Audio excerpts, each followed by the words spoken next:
Hi, everybody. Good afternoon. Welcome to our session on tackling child poverty as a core business outcome. I've got four super guests. My name's Darren, by the way, DrKnowd. I'm chairing the session, and I've got Stephen, Joe, Tracy, and Tara all joining us for the conversation. I'll just do a very quick intro, and then I'm going to hand over to each of the colleagues in turn, Stephen, Joe, Tracy, then Tara, just to say hello, who they are, where they're from, the organisation they represent. And then we'll go straight into each colleague's session, probably 7 or 8 minutes per panelist.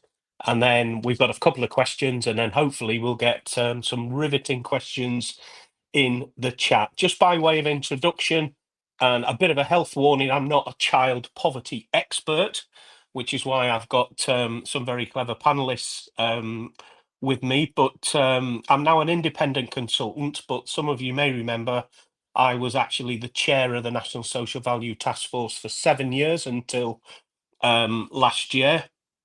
I also chaired the Local Government Association National Advisory Group for Procurement for 3 years. And my day job until January 24 was Head of Procurement, Sales and Business Services at Durham County Council. So I've worked a lot within the agenda, whilst maybe not being as expert as my panel guests. Just in terms of, I guess, some stark statistics, just to sort of set the tone, and colleagues may cover this point as well. But I think in 2024, the stats said something like 4.5 million children, and 31% of children actually lived in poverty. And one statistic that really woke me up a little bit is 72% of those children in poverty actually come from working families. And also that child poverty isn't really experienced equally. There are certain characteristics that have higher figures than other, and there's some long-lasting impacts of a childhood in poverty and its impact on children's future in later life. And we're currently at, I think, record levels. And there's a lot of government rhetoric about austerity being ended, but I think it's fair to say children in poverty, austerity hasn't ended for them. So this is a really, really important issue, I think, for us to debate. And the title of the event, really, or the background, is child poverty is never the child's fault, yet it affects, can last a lifetime. So we're going to have a chat about what all that means and the impact, but also maybe a conversation about how businesses can help to tackle and reduce this really, really important issue. So I hope you enjoy the session. I'm now going to hand over to Stephen, who's going to take us away with the first section. Thank you, Stephen. Thanks, Darren, and thanks for the opportunity to talk to everyone today. First of all, apologies that my camera isn't working. It did in the rehearsal. I have no idea why it's not. I believe at this stage I'm just supposed to give you just a quick introduction. So I'm Stephen Sinclair. I'm Professor of Social Policy at Glasgow Caledonian University, and today I'm speaking in my capacity as Chair of the Poverty and Equality Commission. That's a statutory body set up in Scotland to do three things: to give advice to the Scottish Government and Parliament on their duties in relation to the Child Poverty Act 2017, to hold the Scottish Government to account by producing an annual report on progress, and to advocate across the political spectrum for action to address poverty. So I'll pass over to my fellow contributors before we do our presentations. Yeah, Joe, do you want to maybe do your quick introduction? Yep, can do. Hi, everyone. My name is Jo Unthank. I'm Head of Economic Inclusion and Child Poverty at the North East Combined Authority. We work across 7 local authority areas in the North East, as the title says. And my key focus of my work is on how we go about tackling child poverty and driving economic inclusion in the region. Thank you. That's great. Great, Joe. Tracy, can you go next? Hi, my name's Tracy Lynch. I head up Grace Foundation. I've been with Grace 30 years. I spent the first 20 years part of the retail business and the commercial side, and then have taken the brave step to lead the way in the foundation for the last 10 years. We have 3 major programmes that we support nationally. But one of them is our Breakfast Club programme that we've run for the last 25 years. That we support communities right across the UK. Great, Tracy. Looking forward to listening and hearing about that. Tara? Thank you. My name's Tara Spence. I'm the Chief Executive of Home Start Suffolk, which is part of the Home Start Federation, which provides family support in communities all across the UK. More locally within Suffolk, which is a bit of a unique ecosystem, in that we've got coastal areas, rural areas and urban areas, all that have different levels of deprivation. We work with around 1,600 families each year. Many of those, they're experiencing poverty. Super, that's great, Tara. Super. So I think you'll agree we've got some really experienced guests, and actually we've got some really practical things that we can hopefully take away from the session. But to kick us off in detail, I'm going to hand back to our mystery man, Stephen. And I put on my best shot as well. I believe that the Social Value Conference team are going to help me by putting up some slides. I have 4 or 5 slides because I've been asked to introduce generally a few points about understanding, defining, conceptualizing poverty, and give some information on that. So I'll wait for the first one to come up.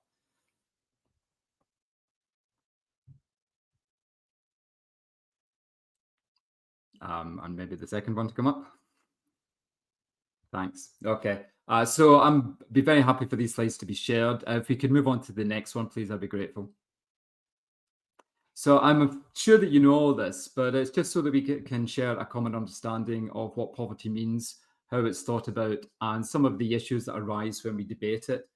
Poverty is an issue which seems simple and on which everyone has ideas. But actually, as soon as one begins to discuss it and debate it with others, it becomes very clear that it's a contentious, a complicated, and a confused matter. And so we need some clarity before we can begin to consider what's the role of business in addressing it. So if I make a statement, as Darren did, about how many people are in poverty, 22% of the population estimated to be in poverty in the UK in 2024, that raises the question of what does that mean? If I ask the question, is someone on basic universal credit, if they're under 25 on £3,000 a year, are they experiencing poverty? That's not an empirical question. That's not a technical question. In the end, that is a moral and political question. It's a matter of judgment about thinking about what people ought to have and ought not to go without. And there are legitimate differences of opinion on that sort of issue. So the novelist John Lanchester wrote an article in The Guardian a few years ago illustrating one understanding of poverty. He said that there is no poverty in Britain. Essentially, if you look at genuine poverty, what he believes to be genuine poverty, people going without the means of subsistence, the very things that are essential for survival, there is no real poverty in the UK today. And therefore, that word is misleading. We should talk instead about inequality. Now, that's a particular understanding of poverty. It might be widely shared, that poverty means the genuine deprivation that you experience or see in, say, countries such as sub-Saharan Africa, or Dickensian levels of deprivation. But it raises the issue of why that should be our standard of poverty. We don't expect the same standards of education, health, housing as we had in the Victorian period. So why should we only believe those who have absolutely nothing or a very subsistence income as experiencing poverty?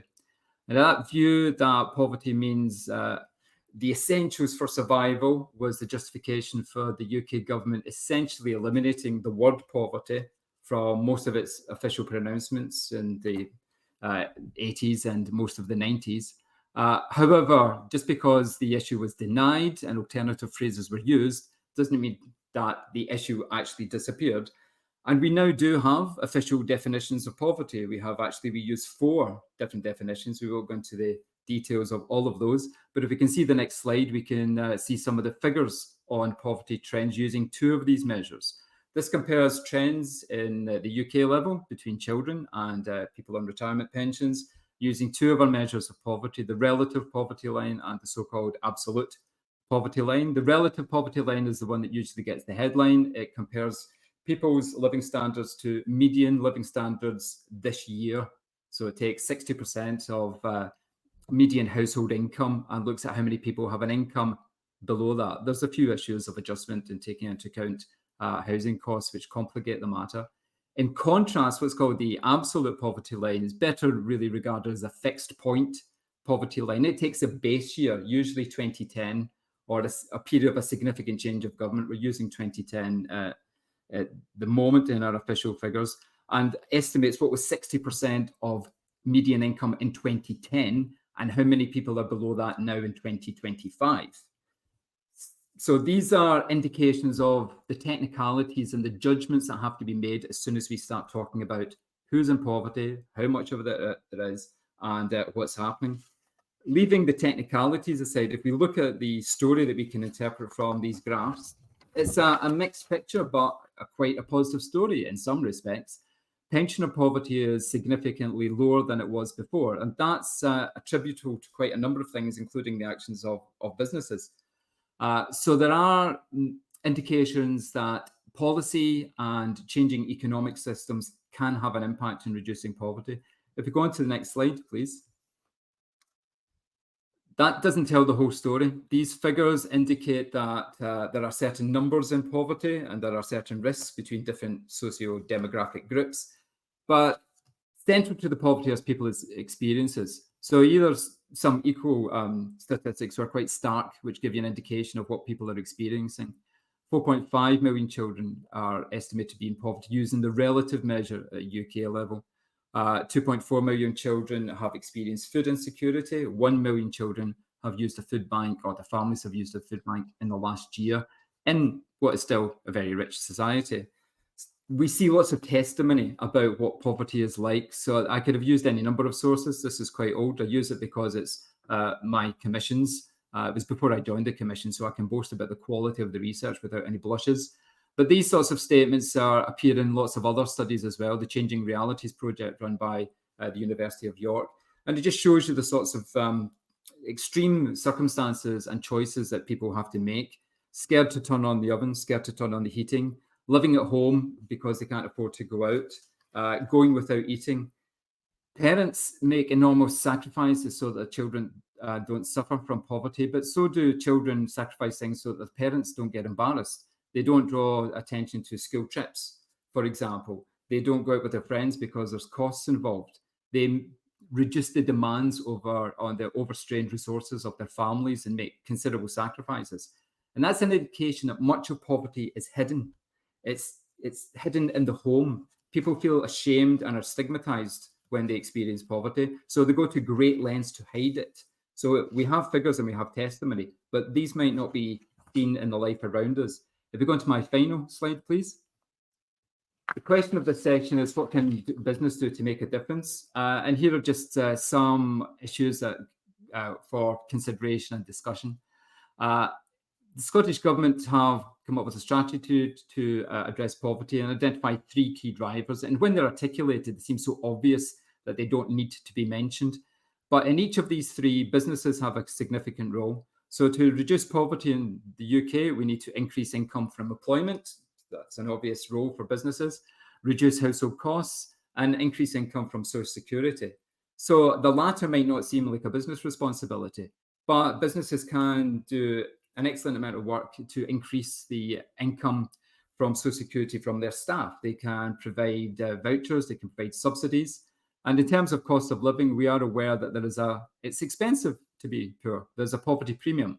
People on low income pay more for many services, including fuel and transport, than many others. So there are ways in which employers can make inroads to this issue. I'm not going to itemize all of them now. That I think we can arrive at from our fellow contributors and from our discussion. So I'll stop there, and hopefully I've clarified some of it a bit for you. Thank you. Stephen, that was really helpful and setting the scene. And I think the issue of where businesses can contribute, that's when everybody's spoken, that's something I'd like to get into, because obviously social value can play a significant impact in that. So thanks for that.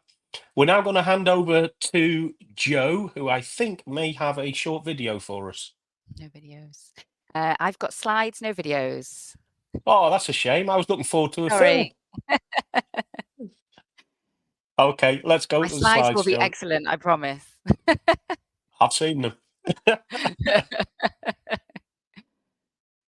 If we could move to the slide deck, that would be great. Thank you. Hi, everyone. Really great to be here and to be a part of this conversation. So I'm going to talk a little bit about the work that we're doing in the northeast of England.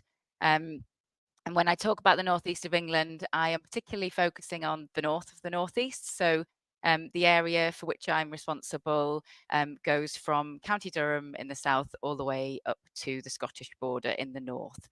So sometimes you'll hear us speak about the northeast, and that includes Tees Valley. But here in the region, we have two mayoral strategic authorities, which is essentially our devolved governments here in England. So unlike in Scotland, where they have full devolution, we have kind of a little bit of a halfway house in England at the moment across some regions. And in the northeast, we have two devolved authorities, each with different powers and funding that come down from central government. So I'm going to talk a little bit about our work as the Northeast Combined Authority, led by our Mayor, Kim McGuinness. And if you have visited the Northeast, you will know that it is a sprawling region. It's a beautiful region. It's known for its communities, its friendly demeanour. And you'll know that we've got a really diverse geography, as we've kind of referenced earlier in the session as well. We've got that urban, coastal and rurality contribution across the whole of the region. We serve around about 2 million residents.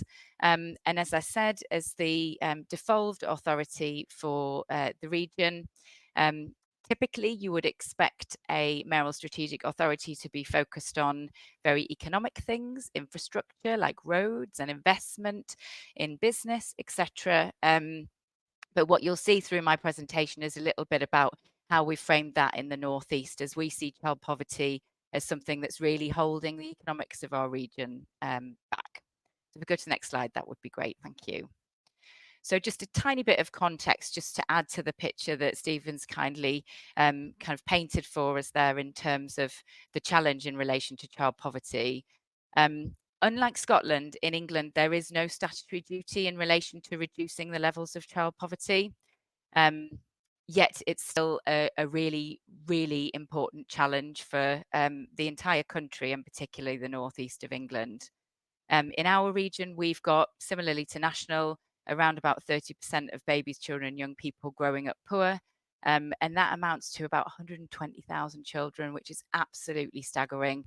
And actually, coming to my previous point about the role of a strategic authority, we're guided by 5 missions, including those to make our region the home of real opportunity for everyone and ensure it's a growing and vibrant economy for all.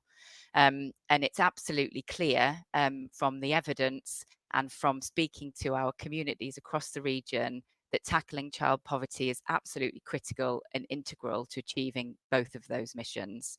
So I'd like to talk a little bit about our progress to date over the term of our Mayor, Kim McGuinness, and where our work's taking us in the context of working with business as well. Next slide would be great, thank you. So our Mayor established the first of its kind child poverty reduction unit in the region around this time last year. And what that unit does is it provides a really action orientated, cross-sector, cross-policy group which drives activity and a golden thread to reduce child poverty in the Northeast. And the establishment of that unit has kick-started the work that you see kind of underneath on the slide there, and really making reducing child poverty everybody's business for our region. So we have been working since last September to co-develop a 5-year child poverty reduction action plan, which I'll go into a little bit more detail on. And as you can see, we've done a whole host of engagement in relation to that. And in July of this year, that plan was formally approved by our regional cabinet and was backed by a really significant investment from our devolved funds in the region. In the development of that plan and then all of that engagement, business has played a key role. So we've heard from large and small businesses across all sectors about how poverty and particularly child poverty is impacting their business and their business growth and their workforce. And that's really embedded within the action plan that's out there and driving change in the region now. So next slide, that would be great. Thank you. So our child poverty action plan, as you would expect, has this overarching vision around opportunity and potential. So we want the region to be a place where, regardless of your background or where you live, every baby, child and young person can thrive and achieve their potential.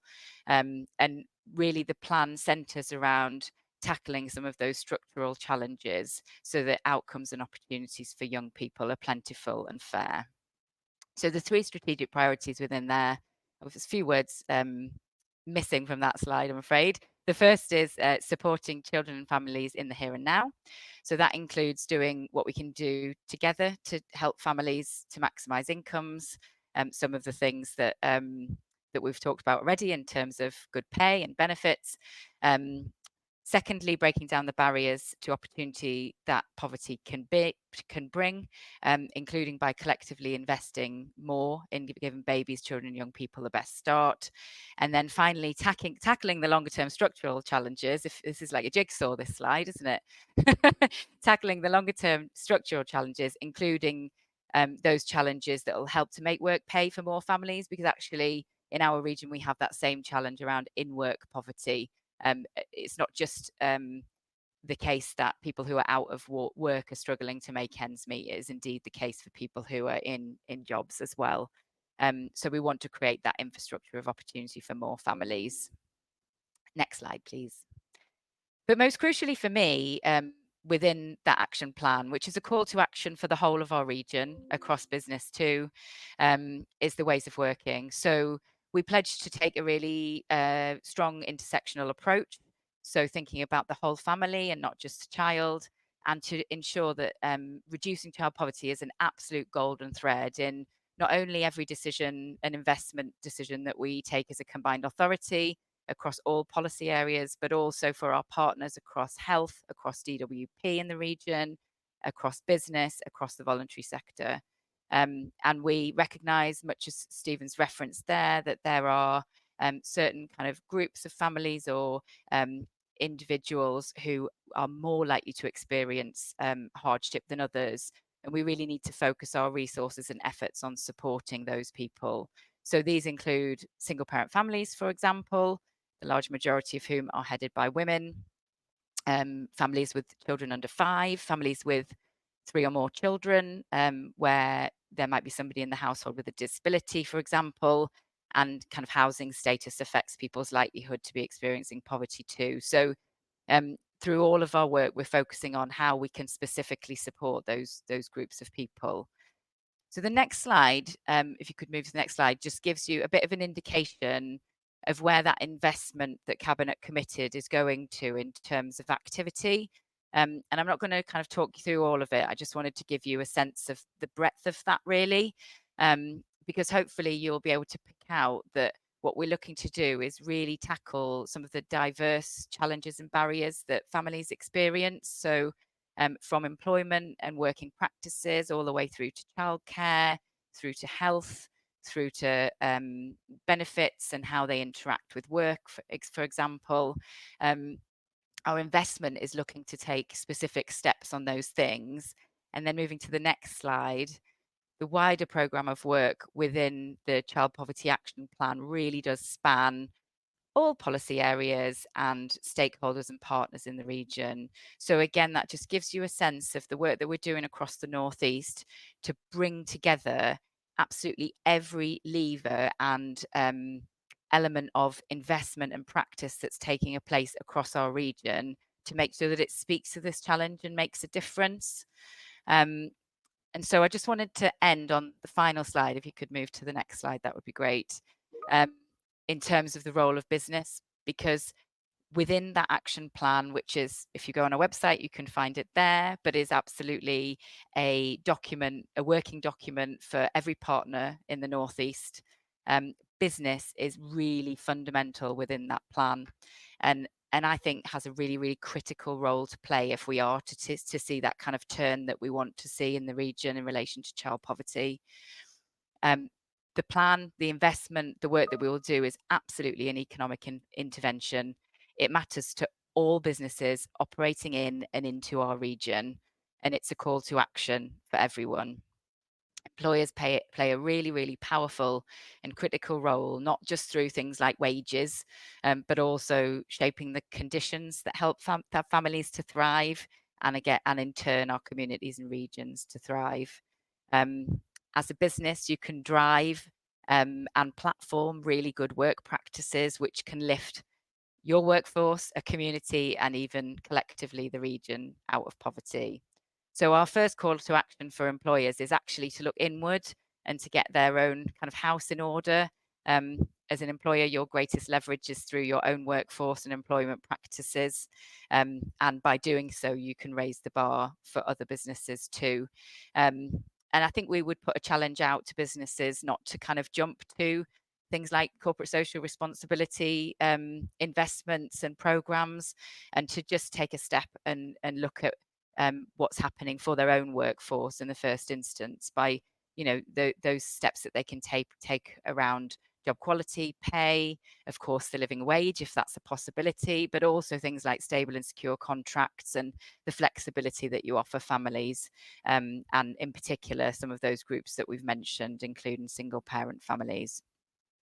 So through our investment in the Northeast, we're supporting employers to do this. We're doing that through our employer accreditation, SHINE, and also through our investment, which helps businesses of all shapes and sizes to understand what the poverty-related challenges are for their workforce, and strategies that they can take to respond to those. Secondly, we would ask that businesses create pathways for advancement, and not just for your current workforce, for your future workforce. So to think about employer encounters for young people in your community, work experience, apprenticeships, training, mentorship, etc. And then, of course, opportunities for your workforce to move into better paying roles. And then finally, really, we would ask you to have a look around and understand what your local or regional plan or strategy is.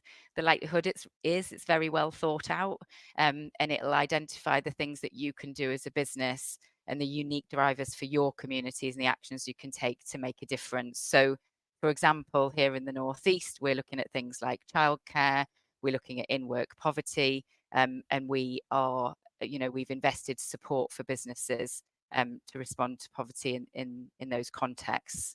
And finally, collaborate across the board with government, with communities, with other businesses, advocate for the policy change that we need both nationally and across your local area and region. And of course, do play your part through social value and corporate social responsibility.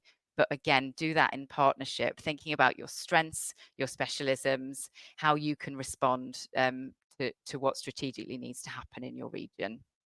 And those actions, importantly, don't just help kind of the children and the families in your region, but will have a business outcome for you too. So they will build a more loyal, productive and resilient workforce into the future.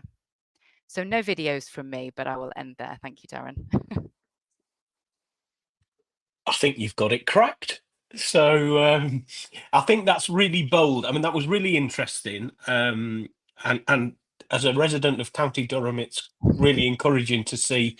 I think I just scrape into your region. As a resident of County Durham, it's great to see the work done and also the funding, because I think that's really important. And if we get a few minutes at the end, I would like to come back to this issue of the role of business.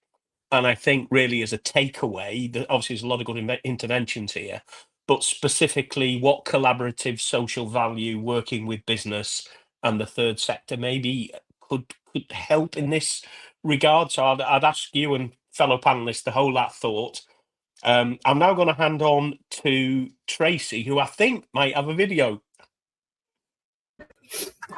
I think I've got slides and a video. I've got all going on.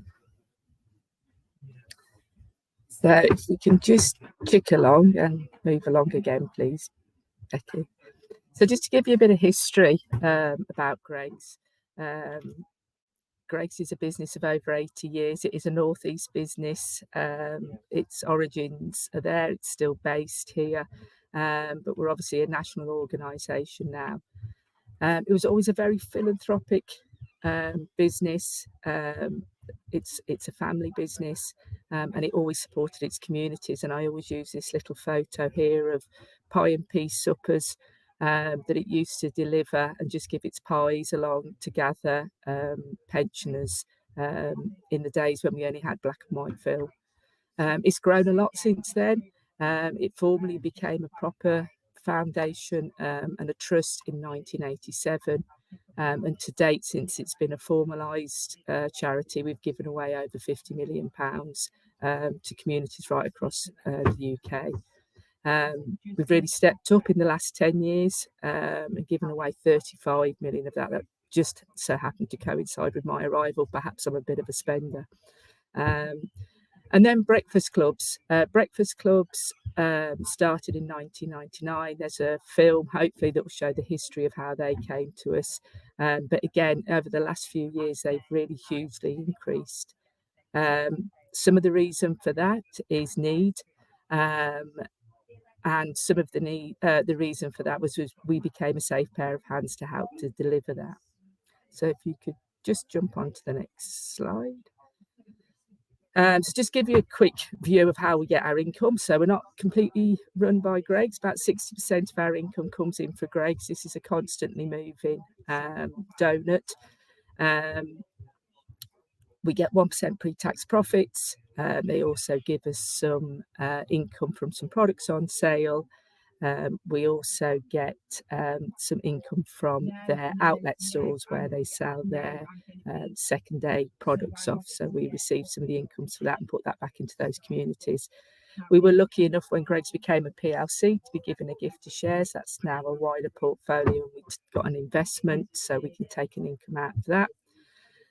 We have colleagues. 33,000 people work for Greggs, so they all love the fact that they've got a foundation and like to jump, skip, hop, do whatever and raise money for us.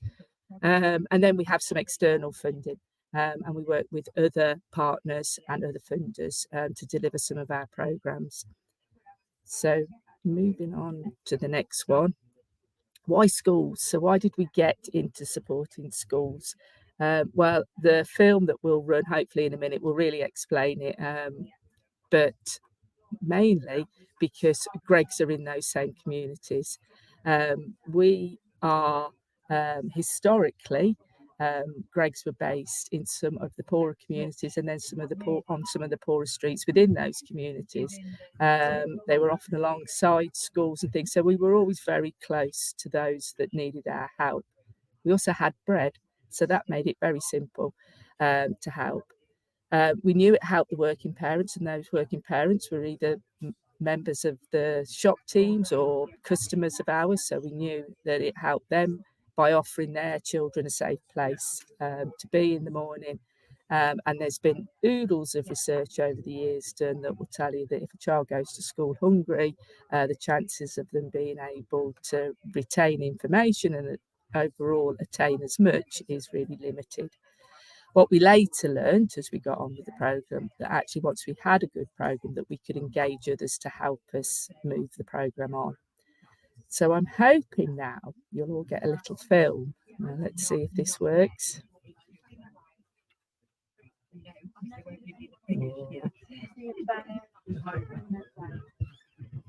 Are you there, Becky?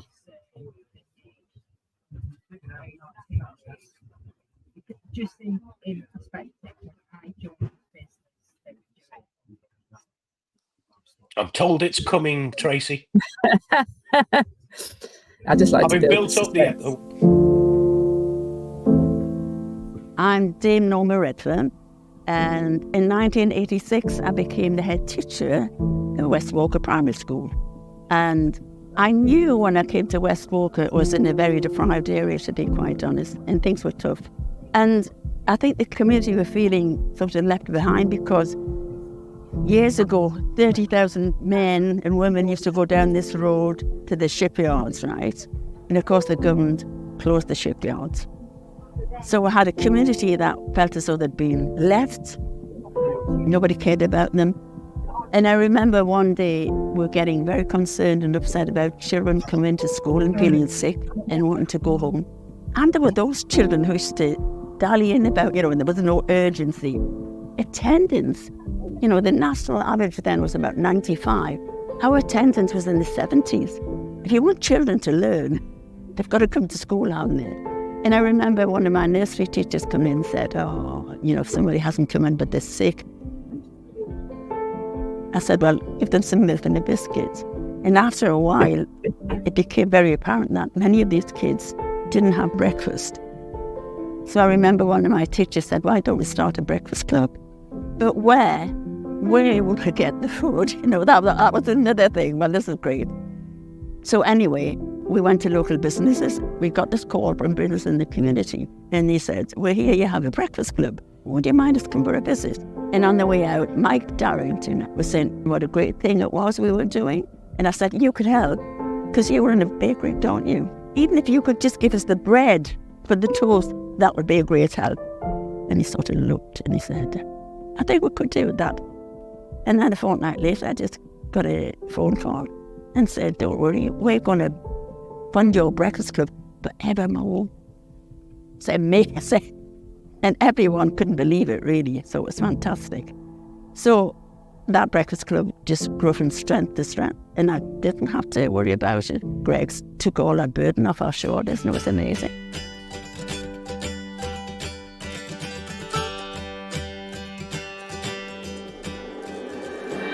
So we were the first Greg's Foundation Breakfast Club, which was 25 years ago now. That's a real badge of honour. It is. It's fantastic.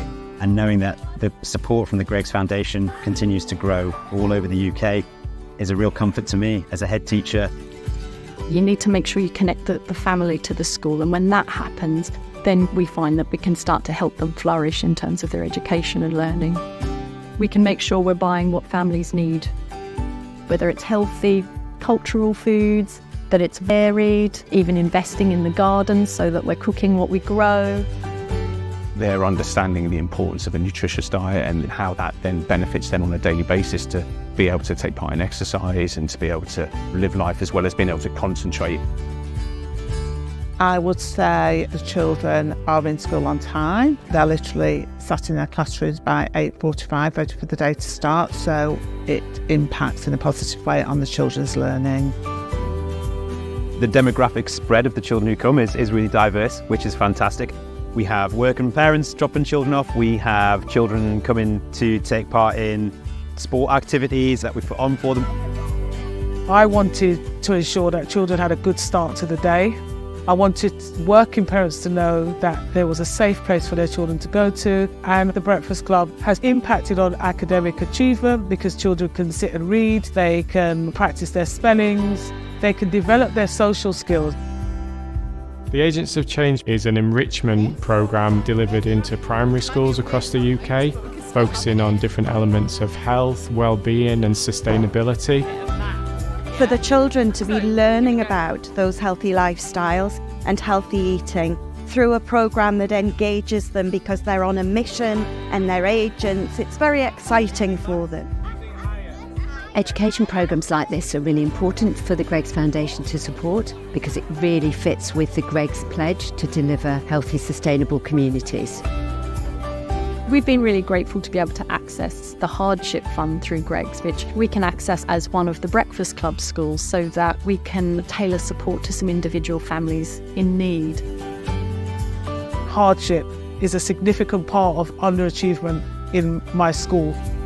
We had a family where there's 7 children and she'd moved to a new property, didn't have the funds to buy 3 sets of bunk beds. We applied to the hardship fund and that application was accepted. We were on blow-up beds and the circumstances from the house before, we couldn't take nothing absolutely with us. Yes, so Miss Reed said that she would help me and she was amazing and she got us a washing machine. The beds are coming on the 20th of this month. Yay! Sorry, so I'm really excited.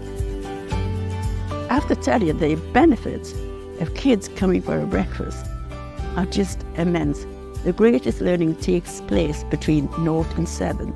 Those are the important years where the learning takes place that will fit you for whatever you have to take on board the rest of your journey. From the bottom of my heart to everybody that's involved with the Greg's Partnership and the customers, a massive, massive thank you. I, as a head teacher, and my school community would just like to thank the Greg's Foundation and hope that they continue to work with other schools. It is an amazing organisation that has changed so many lives.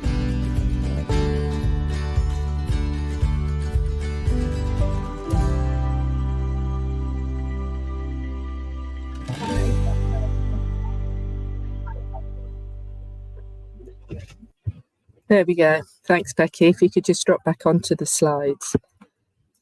So as you can see, we still support the very first breakfast club 26 years on. I'm not sure whether I'm proud that we've stuck around that long or disappointed that nothing's ever changed in West Walker and that it's still required. But we don't just provide free bread. Every school receives a grant to fund all the other food. We also give schools in our network access to the hardship programme, as you saw there. And all the schools can also take part in the education programme, which is currently at the moment is Rethink Food, but we look at different ones each year and see which is a good programme to run out around the schools. We're lucky enough really to know that the government's heard that actually children will benefit from having a free breakfast, and they're currently pledging to provide that to all primary schools. So that's given us a great opportunity to think where next for us. We don't want to lose that network of over 1,000 schools that we've got. We've strategically selected them through wherever they were placed in the UK, and they're in areas that we really want to help. So we're looking at how we continue to build our programme, which we've now called Feeding Brighter Futures. And this is about giving children opportunities in other parts of the day other than breakfast, so supporting after school clubs, holiday clubs. I've been out visiting them over the last couple of weeks. I've seen some fantastic stuff. I've heard some really painful orchestras, but loved the energy that was in the room when I was there. But it gives children the chance to do things that financially they could be restricted from doing, and we just want to be able to fill those gaps. Our real main aim is making sure that those most vulnerable children and their families still are able to have the same opportunities as every other child and can aspire to other things. So is there another slide after that one? Yes, here are my actions and recommendations. So be authentic. Don't get involved in anything that doesn't feel right. So, do something that feels right for your organisation. Try not to think you can fix it all. I hear too many and see too many sweeping statements that somebody's going to sort of sort out poverty. It was here long before me. It'll be here, unfortunately, I guess, after me. But you can help along the way. So don't stop, but just don't think you're going to fix it all. Do what's easy for your business. We had bread. We had bread and we had a national presence, so it was easy for us. Do it with others or let them do it for you. Try not to keep reinventing the wheel. The business world, the corporate world particularly, often likes to hang its hat on that it's done something. Often it is already happening and other people are out there doing it great. So find out who's out there. As Joe said earlier, working across local authorities, working with the NHS, working with other people is far easier. You'll achieve much more. Learn from those you help. We started by just giving breakfast, just giving bread. We realised we needed to give them a much more balanced diet. As time went on, we did that. We realised then that they needed support with some of those white goods, beds and beddings. We've added that to it. So learn from those that you help. Don't just think you've got it right when you first start. But my one bit of top advice is don't think someone else is doing it, because there's huge amount of talk of people trying to fix it and do it, and then that almost causes an apathy to think that somebody's on the case. So find out what is going on in your area, find out what you've got that you can help with, because I'm pretty sure you would be able to lend a hand in some way. And that is me. Tracy, that was amazing. Absolutely amazing and so uplifting. And I've never seen so many love hearts in my life and claps going on the screen. So I think that resonated, and I'm going to send a note to myself for my next panel. Don't give the panel people the questions beforehand, because we probably haven't got time for my questions after Tara, but I think most of them have been answered already. Anyway, I've definitely got about 15 ideas that I want to feed in. So we've probably got about 9 or 10 minutes to go, but I am not going to dilute at all any of Tara's time, who's going to give us her final thoughts from her perspective before I ask each of the panelists one question. Tara? Thank you. I'm not sure I really want to go after Tracy. I think it's going to be a big challenge, but I'll give it a go. So as I've said, Home Start Suffolk is a county-wide charity, and we support families with young children through challenging times, which means that we see firsthand what child poverty looks like in our community. So before I go in any further, what I'd like you to do is listen to some short voices from some of the parents that we've supported more recently. So we've got an audio clip to play now, please.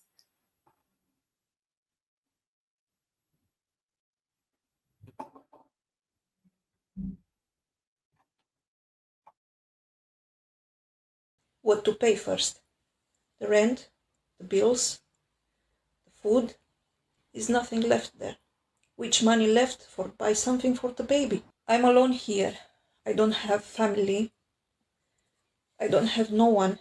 The problem which was in between me and my partner, he was like violent and aggressive with me. Victim to abuse and violence domestic, and I not was allowed to have friends. I was so stressed and desperate, not any income, then coming start home. And I'm so grateful for everything. The trolley baby, which is very important, the chair for baby. All this is just from start home. I have blankets, I have tube bath for the baby, which I never dream I can buy this. I prioritised paying the bills, making sure they're all paid and making sure food's on the table for the children. I've even gone without food so I can make sure that they've got everything and all the bills are paid.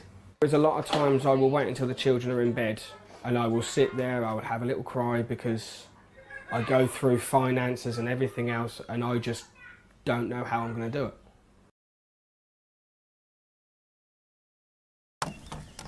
We lived in a house until I was about 9 or 10, and then we moved into a caravan, and then I was living in a caravan all the way up until I got Lillian. I just want to give Daisy everything that I didn't have.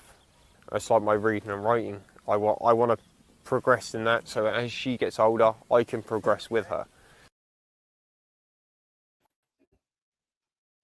Thank you for listening to those. So we've got 3 different families there, each facing a very different daily reality, but all trying to give their children the best possible start whilst living on the edge of financial strain. And it's probably worth saying that all families there were working families.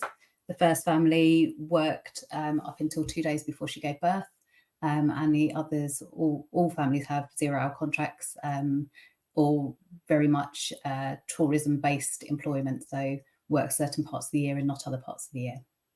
So for us, I think, when we talk about child poverty, I think very, very often we imagine what we see in adverts. We think about those empty fridges, we think about the bare rooms, children without shoes, very skinny looking children, malnourished looking children. And for some, families, that is a reality, but I think it doesn't really tell the whole story. And I think it was Joanna that highlighted it earlier. Many of the families that we support, at least one parent is in work. So often they're juggling 2 or 3 part-time jobs. They're trying to do everything right, yet the cost of living still outpaces their income. And even when, wages are fair, circumstances can tip a family into hardship. So we see lots of parents, for example, with children with additional needs that often face childcare costs that are double, triple, quadruple the usual rate. That specialist provision is very limited. We've got travel costs that really add up. We live in a really rural community, so this travel cost is significant. And then we see working hours cut back because we've got that coastal area, so we've got that tourism-based employment. So, come September, when the weather starts to change quite quickly, we're seeing lots of those jobs come to an end. For us, poverty isn't just about income, it's about the additional pressures. that people are facing. It's about being absolutely exhausted, having very little choice, and knowing that there is no safety net when something breaks or when an unexpected bill arrives at the wrong time. And at Homestart, we see the ripple effects of it, and we see the ripple effects on people's mental health, on their relationships, on their children's confidence and learning. And these pressures often shape how a child experiences school, how they see their own place in the world, and what they believe their future can be. Aspirations is a big challenge for children right now. They don't have those aspirations, which is really, really sad. So, for us, we started to think about what would make a difference. What is the business? What can businesses do? And I think there's some things, and going last means I'm probably going to repeat some of the things that others have said on this call. But for me, I think it believes that embedding family wellbeing and inclusion in business priorities, recognising that people around you could be experiencing child poverty. I think it's very easy to think, well, it doesn't happen in our area, I don't see it, so it's not happening, it's not in our company. But often it is. I think there's something about partnering with local organisations who already reach families most in need, supporting employees who are parents or carers, especially those with children with special educational needs, because they have those additional financial and general pressures. I think understanding the challenges that people face in your communities and shaping business decisions to help ease those pressures. And I think, we've got to remember that child poverty sounds like it's just for children. It's not. It's a whole family challenge. It's, so supporting parents and carers and helping to build stability at home can strengthen the wider productivity, the reliability and the well-being at work. And I think when we think about child poverty, we tend to think about it as a financially based thing. We think about it as income. And I think it's the wider things, understanding what the wider pressures are. So what is the impact on somebody's housing if they're in tenuous housing? What is the impact of childcare challenges, either the cost or the availability of childcare, the impact on people's mental health? How can people access support if it's not there? And then understanding how those things all interconnect. I think very often there are projects out in communities that are making a real difference, but they're very often poorly funded or under-resourced. Many don't have the leadership capacity or the specialist knowledge to scale their impact. And I think that's really where businesses can play a meaningful role. So it's not just about funding charities or voluntary sector organisations, but it's also about sharing skills, maybe joining local boards, trustee boards, offering mentoring, sharing skills, and helping to build the long-term capability and capacity of organisations. I think sometimes it's not, I absolutely agree with Tracy's view that, don't assume that someone else is doing it. But equally, I think sometimes the solution isn't about creating new or isolated, initiatives, but it's about connecting with those that have trusted relationships in the communities and have got those proven results in communities. So for me, I believe that working alongside locally based organisations strengthens what already works and ensures that investment has a real and measurable impact. Thank you. Amazing. Absolutely amazing. I was really nervous about this session, and because I'm an upbeat kind of person, and this is a really serious subject, but listening to the four of you, I'm like so uplifted and absolutely wonderful, really, really interesting. And the interest of time, we're not going to have to be able to go through any questions, but for me, I think key takeaways at the minute is it is about family well-being. Tackling this agenda is very much a collaborative team game. There is a key role for business, I think, as we've seen from the sessions, and doing good just lifts spirits. I'm so upbeat now, having listened to you all talk. It's amazing. So in the interest of time, I was going to give you 30 seconds each, but I'm going to cut it down now. I want one statement, one message that you would like to leave us all with, and please make it a positive one so we finish on an even higher high. So I'm going to go with you first, Stephen. Thank you. My message would be listen to your staff and listen to your communities. The people with the real experience of poverty are the experts. When you're considering recruitment, look for what people can do rather than what they can't do. Think about redesigning your jobs so that they're compatible with the lives that we have today and our care responsibilities. And look at good practice. There's plenty of good work out there in business and the community that they have a lab that you can look out for examples that might be adaptable to your circumstances. Brilliant. Jo? Similarly, I think I would say for you to consider yourself as part of a team working to tackle this issue. and that way, any steps that you do take, which you should, I agree with Tracy, don't assume anyone else is doing things, but any steps that you do take will have maximum impact. So work together on it. Tracy? You're on mute. You're on mute. It happened to happen once. There we go. Yes, I would echo everybody else's thoughts, really. You know, look around, see what's happening in your area, who's already doing things, and see how you can contribute to that, because it is that easy, really. Super. And finally, Tara.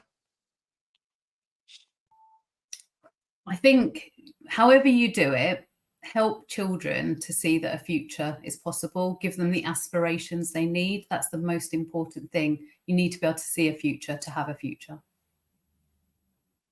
Super. Really, really positive, really, really uplifting. I think all I'd like to do now is thank Stephen, Joe, Tracy and Tara, for amazing people from very different places in this agenda. But I think we've got some really good ideas and suggestions. And I think what we should definitely do, and I'm going to have a word with Mr. Battle when I see him tomorrow, who's the chief exec of the Social Value Portal, is make sure that we send this video into central government, because as I understand it, there's a new child poverty strategy coming out towards the end of this calendar year in line with the budget.